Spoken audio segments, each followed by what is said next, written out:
So we owe you guys an update on the trucking company. Yeah. We're getting out of trucking. So the way Myers' uncle described it, grand opening and grand closing. So we were in business for about 7 months. For about 7 months. Yeah. And we just wanted to be honest with you guys. You guys have been on this journey with us. And we want to tell you kind of how we came to our decision and talk through what's next for us, because we're real excited about that. And just because I know a lot of people are scared to make the risk, to take the risk. And I just want you guys to know what it feels like on the other side when you have to quit something, give up, pivot, whatever you want to call it. Yeah. So first, how did you come to the decision to let it go? Let it go. I'll first off and say, Elsa, let it go.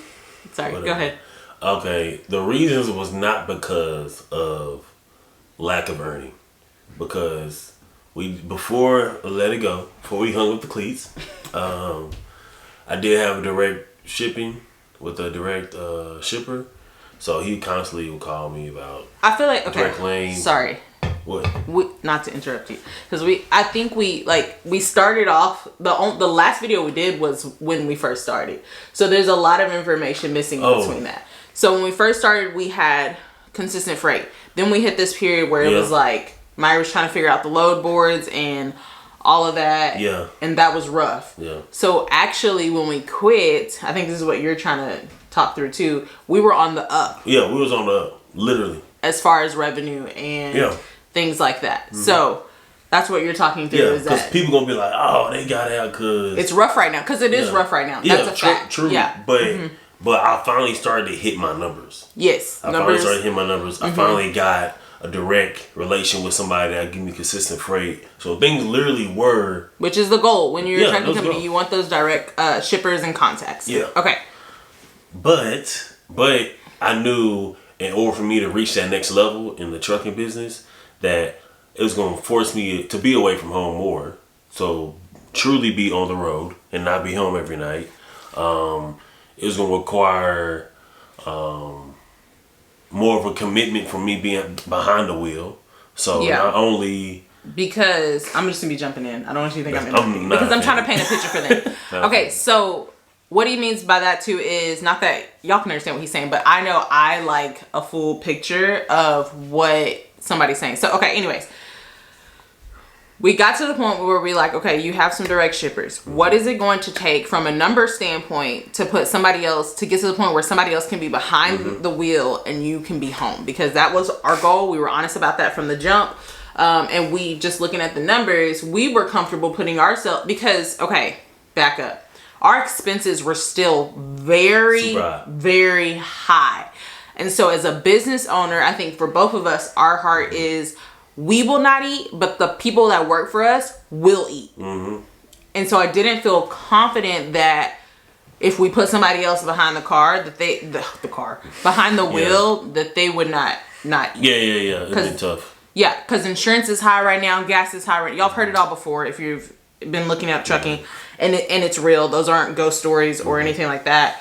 Our expenses were still very, very high. So in order to get to a point where we could reassess and put somebody behind the wheel, it would take Meyer to be behind the wheel a little bit longer. Yeah, for sure. Okay, so you talk through that. Okay, go ahead. I know now I interrupt you. You're probably not gonna know where you are. Yeah, I know. Okay, so so you decided it was about not being home. Yeah. Okay, because you knew you would need to put your boots to the ground, balls to the walls. Like, are we going to do all this for another year at least? Yes. And so then we had the conversation, like, is this what we want? Yeah. Is this truly what I want? Because I can say, okay, I'm going to be behind the wheel for another year. Okay, that year could really be a year and a half too. Yeah. Right? So would I be cool with staying behind the wheel for another year and a half, 2 years, and being away from them? I'm like, nah, dog. It's not worth it. It's not worth it for me. It's not in alignment with us. There's nothing wrong with anybody who makes that decision for their family, but we had to make. And I think another reason why we decided, like, now is the time to make this decision. Yeah. Because we're gonna have somewhat of an investor, I guess, step in to kind of help us get back caught up, because we were still behind. Even though how much he was making was going up, if you have a short week, you're going to get behind. So we're going to have kind of an investor step in. So that's when it was like, okay, I was like, babe, is this really what you want? Because when people put their money behind you, at least for me, I'm like, I'm not going to let you fail. Yeah. And so we had to answer that question. And I think another thing for me was, once you got that direct shipper contact and we're building that relationship, I saw this thing about entrepreneurship that it is true. Once you keep pushing and pushing and pushing, things start to break, like in a good way. Like things start to open up. And what's crazy is the guy that I was pulling freight for, he was real consistent. I was his main person. So if he had something, he would shoot it out to me.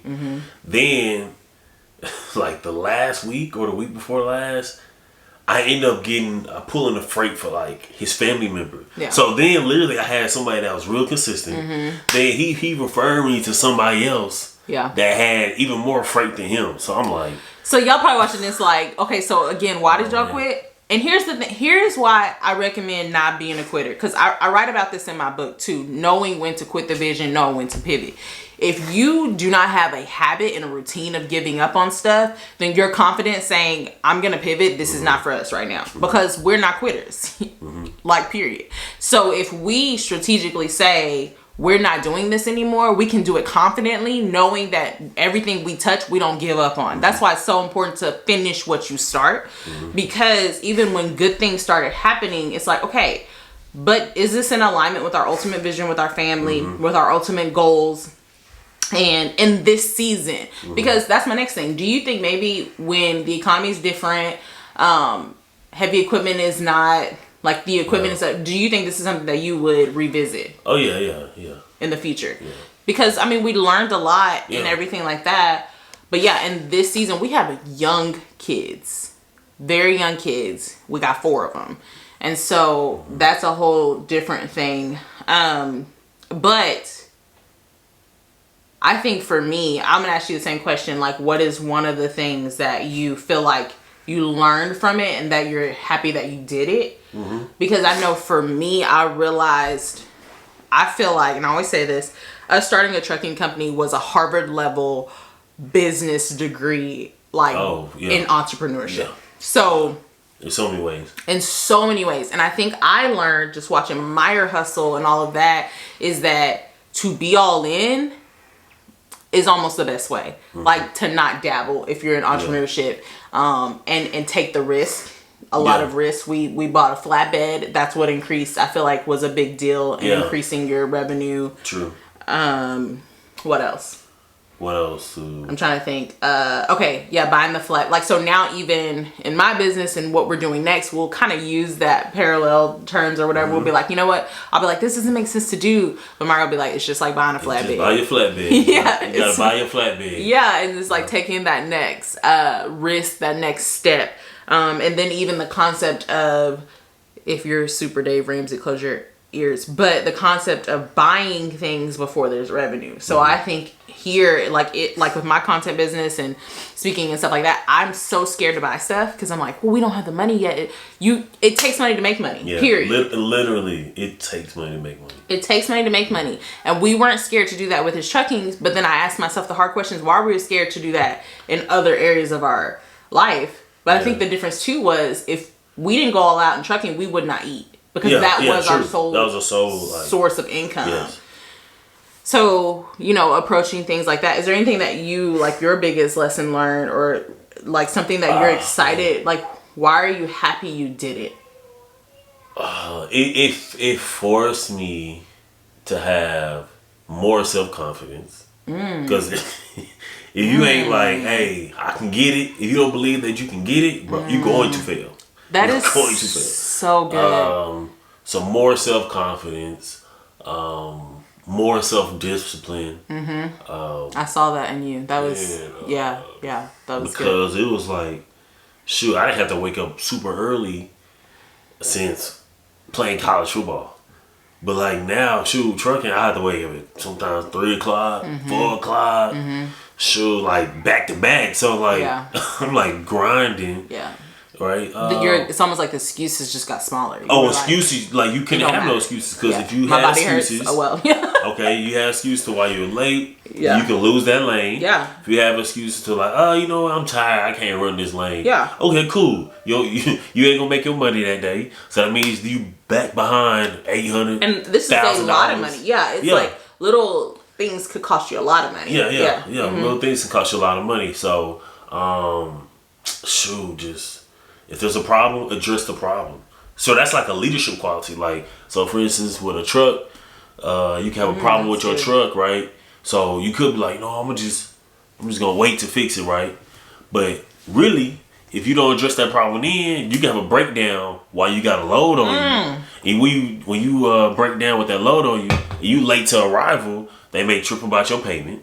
They may trip about getting some more freight. So I mean, it told me a lot. Wait, hold on. Okay, there's so much to unpack there. That was so good. Okay, what did you say? I was trying not to interrupt. I was trying to be a good wife and not interrupt. No, when I said, okay, so you were saying if you don't get it, like, because you said it helped your self-confidence, because if you don't get it, then like... if you don't believe in yourself that you can get it, then you ain't going to get it. That's what it was. That's so good. That's so good. No, seriously, because I just literally took all the lessons he learned and I applied it to myself.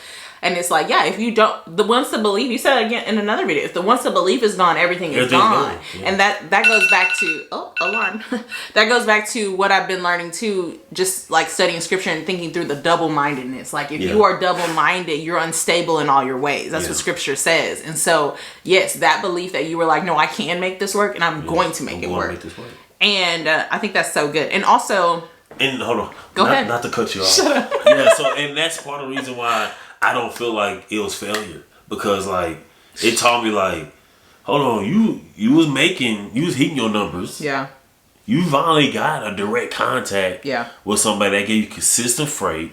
So things were falling in line. Things like, that you wrote down, things that were your goal. Exactly. But I'm like, you know what? I'm not willing to sacrifice my relationship with my family for some paper, you know what I'm saying? Yeah. So like, so we're gonna have to pivot. This ain't a good time. So maybe later on, but right now, nah. Yeah. No, that's really, really good.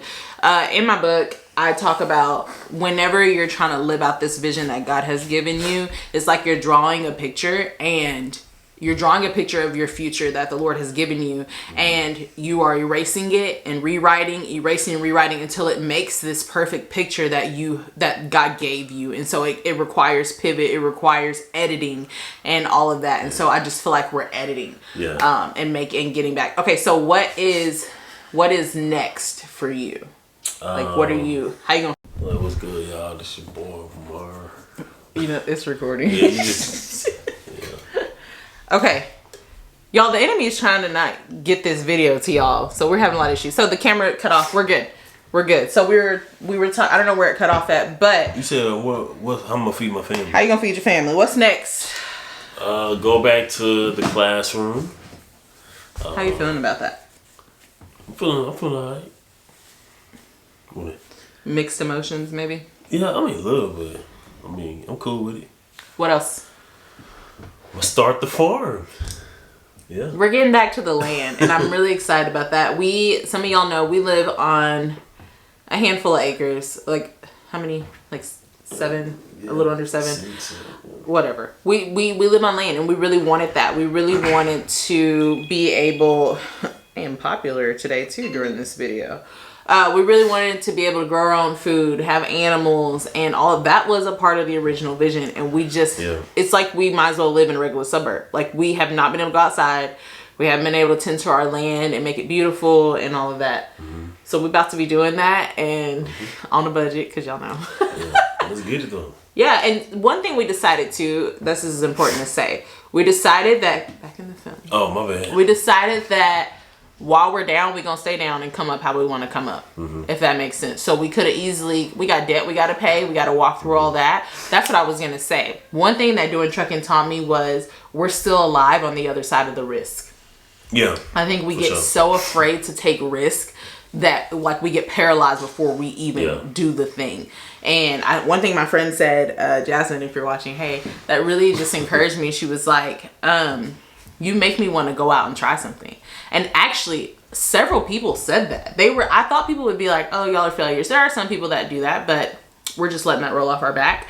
But a lot of people said, you know what? Like, I respect that y'all tried it, and I respect that y'all said, hey, it's time to pivot. Mm-hmm. And we still have our head up. Mm-hmm. Because we know who we serve, and we know the vision that we're going after. Yeah. But yes, we're getting back to the land. I'm convincing Meyer to start his channel, and y'all got to support him when he does. Yeah.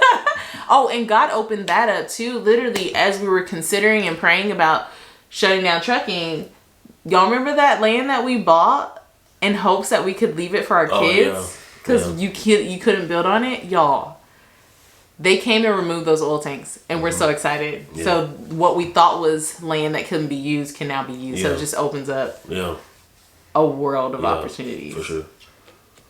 We're excited about that. I'm trying to think, is there anything else we needed to cover? So yes, Meyer will be slowly building his coop. I think the chickens are first. So we'll do the chickens. He'll be supporting me as I go after my entrepreneur journey. I'm putting out the book, and I'm hoping to be able to say yes to more speaking opportunities because I have support.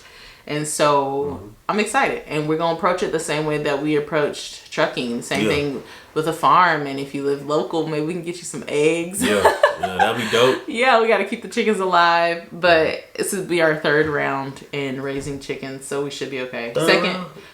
Third, because of the ones that died. That's a whole nother. It's not our fault. Someone told us to do something that was not correct. Yeah, it's terrible advice. Yeah. But yes, we really appreciate y'all's love and support on this journey. Cheering for us at the trucking. We do not feel like this is a failure. We're still seeking after God and what He is calling us to do. We would love your support, even going forward with the farm and everything. I mean, just subscribing, liking these videos, watching them. Y'all don't realize how helpful that is for our family and the things that we're trying to do. And at the end of the day, we're trying to give God glory. We're trying to have our family in one whole piece moving forward. And I want to say a special, I want to say a special shout out to truckers. I know some of y'all watch our videos. Man, so much respect. For real. So much respect. Like I was telling Meyer, this is one event that we would always go on, is that truckers deserve more respect. Yeah. And paid more. And paid more and honor. And they say there's a lack of truckers, like a shortage of truck drivers. There's not a shortage of truck drivers, I don't feel like. I think there's a shortage of respect and honor for them. And so they change careers or they have to do something differently. You know, it is a dangerous job. For sure. It's a dangerous job. That's one thing that we would vent about. And I'm going to miss being on the phone with you. One time, we would always talk on the phone, and I was like, babe, we haven't talked this much since. And I was thinking, like, when we were dating, he was we ain't ever. Ever. So guys, live your dreams, make the pivot. It's still the beginning of 2023. If you know the Lord is calling you to pivot. If you haven't done it because you're worried about what so-and-so is going to say, don't let that be the reason. If you're trying to jump out there and start something, start it, do it, be all in, learn. Either it's going to be the thing or you're going to learn a lesson for the next thing. And so either way, it is good. It is going to be good. We love you guys, and we'll see you in the next video.